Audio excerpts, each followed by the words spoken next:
Hey, let's hope the third time's the charm. I have run through this shit, and there's a lot of it, twice already. But phone memory sucks. I have a really, phone with a really small memory. So, working around it. And, okay. So, what up? I have no excuse for not posting in a while. Except the last few months I haven't had a phone, so those few times I've been like, oh, I can record for YouTube. Didn't have a phone.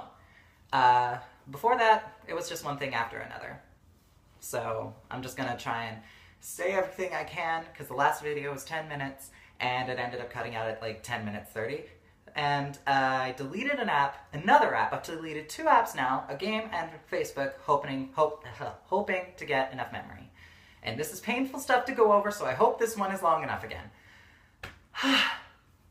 I'm single and I'm living on my own. So the last 6 months have been hell. They have been increasingly painfully stressful. And over the last year or two, I've realized I've been making a lot of mistakes in regards to how I take care of myself and how I build my life around my needs. And that ended up destroying me, and it ended up destroying my relationships with those closest to me. So I moved into a house with a friend of mine and his friend, and with my now ex-fiance. And someone threatened my cat, so we moved in with my friend at his house, lived there for a month, and then moved with them into a tiny, tiny, tiny 2-bedroom apartment, and I think that was the real linchpin. And life was just being really difficult, and it was one stress on top of another, and there was never-ending things happening outside of our control that sucked.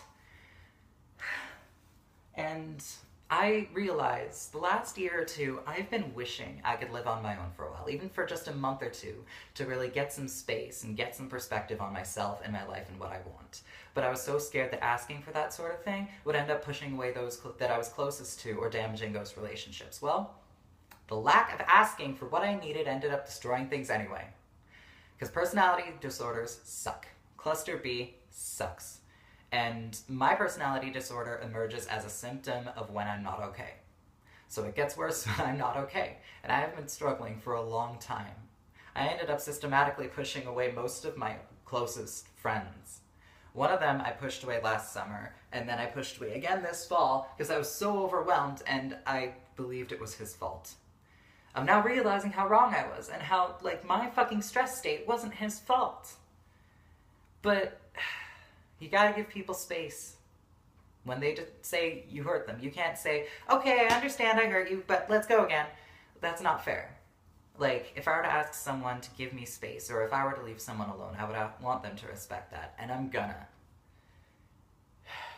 One of the people that asked me, that showed me the door, I'm so proud of them for saying that, because for the longest time, I was so scared they wouldn't be able to do that. And they did. They have become so strong. And I'm so proud. And I'm so happy they did this for themselves. If this helps them be more comfortable and be able to relax in their life, then I support it. If it's what they think is best for them, I'm happy for them. Even if it hurts a little. Even if it hurts a lot. That's my problem, not theirs. Yeah, I ended up going through a 3-4 month long crisis. And I ended up staying at the CSU for a few days, and it helped a little bit. And a couple times after that, it seemed like things were actually getting better. But, life's like that. I was a bit mistaken. Or maybe I hadn't yet done the things I really needed to do to feel okay. And I just had a momentary relief, or a taste of what I needed, and some space to really readjust. And,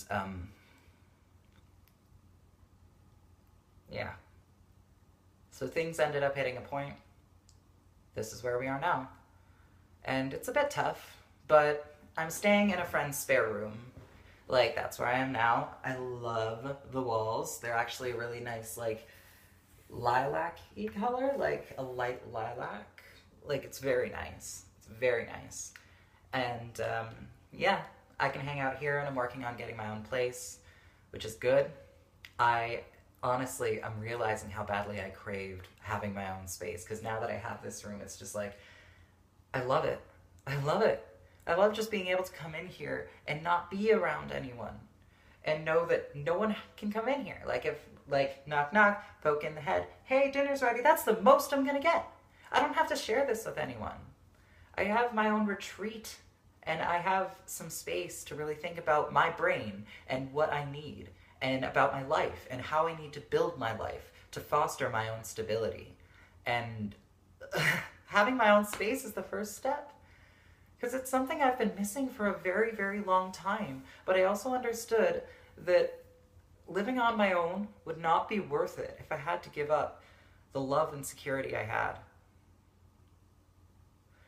Maybe I should have talked about it. By the time things got as bad as they were, I couldn't see what I needed. I couldn't see what I needed to do to gain control again. Until I had distance from my situation, so I wasn't too wrapped up in other people's concerns, and when all I had left was myself, and simply thinking, like, would this route make me happy in life? Would this route make me happy in life?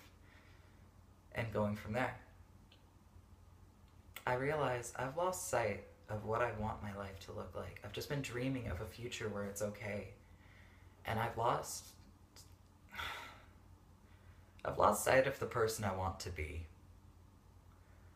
I've lost sight of how I need to take care of myself.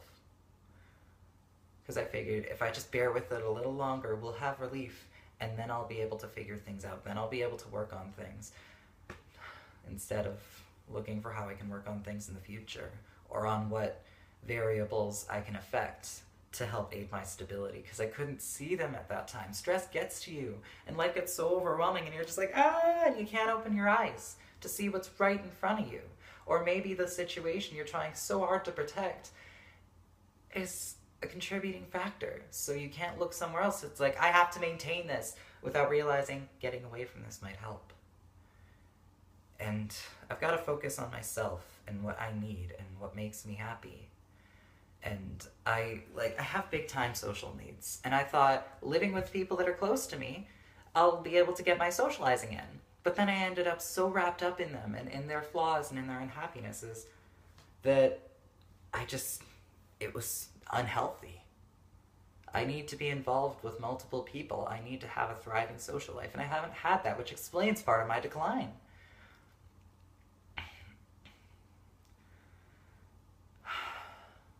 I'm getting a lot of perspective now, and I'm now really beginning to see what I did and how I hurt the people closest to me. And I'm beginning to see how little I deserve. Like, forgiveness if it were to come my way, or for them to, like, spend time with me or try to be my friend. Nothing I've done deserves that. I just hope that when they take the space they need to, and when they have no contact for as long as they need, if they're open to, like, socializing with me again, I am doing everything in my power to not be the same person. The person I've been, that isn't me. That's not what I want to be. Even if that is me, that's not what I want to be. And I'm taking steps to change that. I have a regular therapist, and I'm going to a group for managing difficult emotions. And I'm really excited about that, because I need to find some coping skills that haven't been in my reach yet. And that sounds like the perfect place to go and learn. And I want to learn, and I want to get better, and I want to change. Not because I don't feel like I'm good enough, but because I'm not happy with myself. I'm taking a good, long, hard look at myself, and I'm not happy with this. I'm not happy with the choices I've been making. I'm not happy with the situation I've put myself in. And the only person to blame is me. Yeah, the people around me made mistakes and did things that were hurtful, but I created the situation. I am the one that didn't look after myself. And the things they did to hurt me was them trying to look after themselves. And of course, if I were in their position, I would have done it too. Maybe differently, but that's not worth exploring. Because this situation is fair, and I haven't been. But I'm gonna be. I'm gonna be. Now I can focus on my life and myself and developing myself in a way I haven't had in a way that I couldn't in years. I'm not saying that, my previous situations were like actively stopping me, but I was not doing that in myself as actively as I could have. Maybe passively, maybe slowly, maybe in therapy, but then going months without therapy, I was falling apart. I'm not going to do that again. I am not going to do things I know will hurt me anymore. I'm not going to do things that are bad for me anymore. I'm going to be careful of my decisions and cultivate myself into something that's worth loving. Because I haven't been worth loving for a while. I haven't been worth keeping close. And I want to leave that behind. I don't expect forgiveness. I hope for it. I don't expect a second chance. But maybe one day, when I'm a different person, when I've become what I want to be, when I've become someone they don't have to be scared of anymore, we'll see where they're at, and we'll see where I'm at. Whatever happens, it'll happen. And I have to make peace with that. I have. Whatever future comes to me, it's gonna be what comes. And I can accept that. It hurts. The situation really hurts. But I can't help but find myself invigorated by this new opportunity. I'm gonna grow in a way I couldn't have in my last situation. I'm going to heal in new ways that I haven't explored in years. And I'll be able to build my life around what I need, without thinking, without checking in, without taking someone else into consideration. So maybe I'll be able to heal to the point where that level of involvement wouldn't fuck me over.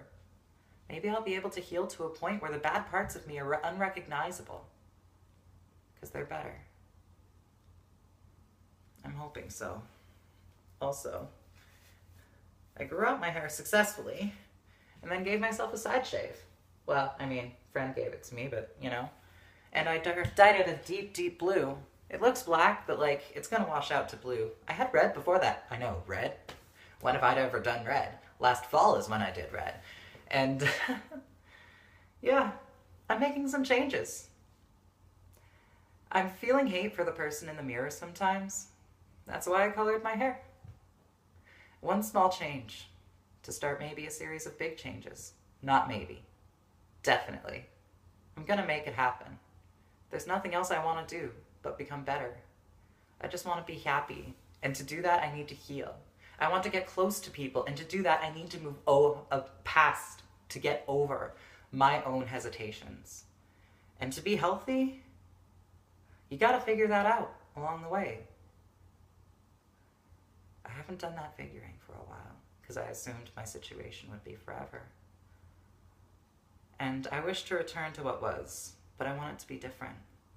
If I were to start dating my fiancé again, I'd want to start from scratch, and maybe build it from a place of happiness, rather than a place of pain and need. And if they don't want to, I hope I can be their friend. When they're ready. Whatever comes, I'm prepared to accept it. My expectations have no effect on the world. So I've got to let them go. But yeah, I'm gonna dive headfirst into that Buddhism stuff. I'm doing my best. I'm taking my meds. I'm eating. I'm doing a lot of self-reflection. I think that's a good start. I'll try to update it again soon. Hopefully I won't have to re-record. Alright. Sleep easy tonight. Bye.